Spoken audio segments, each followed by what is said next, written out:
Praise the lord, హల్లెలూయా. ప్రభువైన యేసుక్రీస్తు నామములో మీకు అందరికీ నా శుభాభివందనాలు. రండి, నేటి వాక్య ధ్యానాంశాన్ని మనం ధ్యానం చేసుకుందాం. పేతురు రాసిన 2వ పత్రిక 3వ అధ్యాయం 10వ వచనం నేను చదువుతున్నాను. వీలైతే బైబిల్ తెరిచి గమనించండి. ద్రాక్షవల్లి స్వరం వాక్య ధ్యానాలు వింటున్న మీ అందరికీ నా దేవుడు దీవెన కలుగును గాక. నేను చదువుతున్నాను. అయితే ప్రభు దినం దొంగ వచ్చినట్లు వచ్చును.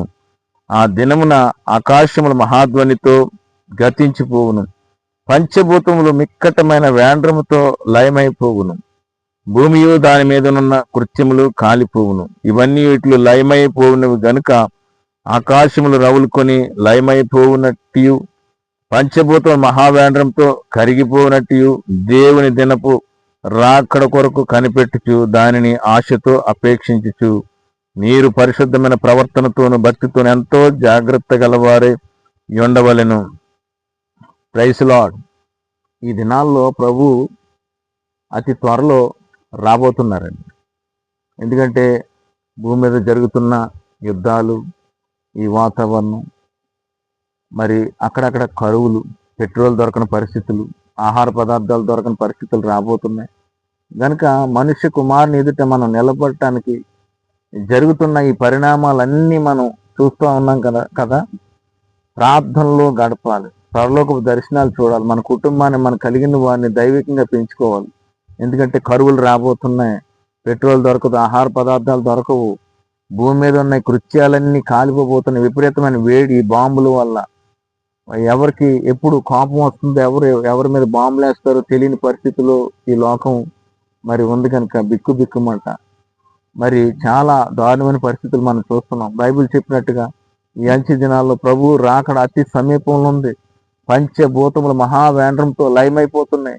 కనుక మనం ఈ లోకం కొరకు కాకుండా పరలోకం కొరకు సిద్ధపడదాం. మనిషి కుమారుని ఎదుట జరుగుతున్న ఈ పరిణామాలన్నీ మనం తప్పించుకోవాలి. దేవుడు ఉగ్రతలో మనం పడకుండా, ఉగ్రత నుండి తప్పించుకోవాలంటే జరుగుతున్న ఈ పరిణామాలన్నీ, జరగబోయే వీటిని అన్నింటినీ తప్పించుకుని మనిషి కుమారుని ఎదుట నిలబడటకు తగిన శక్తి గలవారమే. భూమి మీద జరుగుతున్న యుద్ధాలు చూస్తున్నారు. రాజ్యానికి రాజ్యం వ్యతిరేకం, మనుషులకు మనుషులు వ్యతిరేకం, కుటుంబానికి కుటుంబం వ్యతిరేకం, సంఘాలకు వ్యతిరేకం, ఎక్కడ సమాధానం లేని పరిస్థితులన్నీ చూస్తున్నాం. కనుక ప్రార్థనలో గడుపుదాం. అభిషేకంలో ఉన్న అన్య భాషలతో ఆత్మలో ప్రార్థన చేద్దాం. అందరితో సమాధానం, పరిశుద్ధత కలిగి ఉందాం. ప్రభు రాకడ కొరకు మనం ఎదురు చూద్దాం.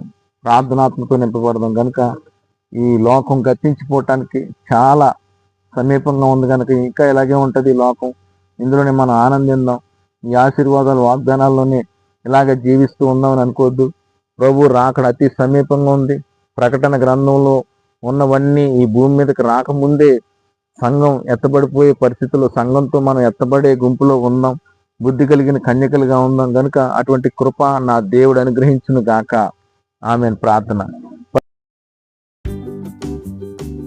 పరిశుద్ధుడా, అతి త్వరలో మీరు రాబోతున్నారు. జరుగుతున్న పరిణామాలు, యుద్ధాలు, ఈ కరువులు, ఈ భూకంపాలు, నాయన రాజ్యం మీదకి రాజ్యం, మనుషుల మీదకి మనుషులు నేస్తున్న ఈ తరుణంలో నేను నాయన జరుగుతున్న వీటన్నిటిని తప్పించుకుని మీదుట నిలబడి మహిమగల రాకల్లో సిగ్గుపడనక్కర్లేని వారంగా తలెత్తుకుని మీదుట నిలబడే కృప, అభిషేకం, ధన్యత, భాగ్యాన్ని మాకు అందరికి అనుగ్రహించండి. వెతుబడిన వాక్యం ఒక మెలకు కలిగిన ఆత్మ, ప్రార్థనాత్మతో నింపండి ప్రభువా. తండ్రి, మీరు కృప చూపించండి. జరుగుతున్న ఈ పరిణామాలన్నీ తప్పించుకుని మిమ్మల్ని ఎదుర్కొనే కృపను అనుగ్రహించమని యేసుక్రీస్తు నామములో అడుగుతున్నాము తండ్రి. ఆమేన్. God bless you. Thank you.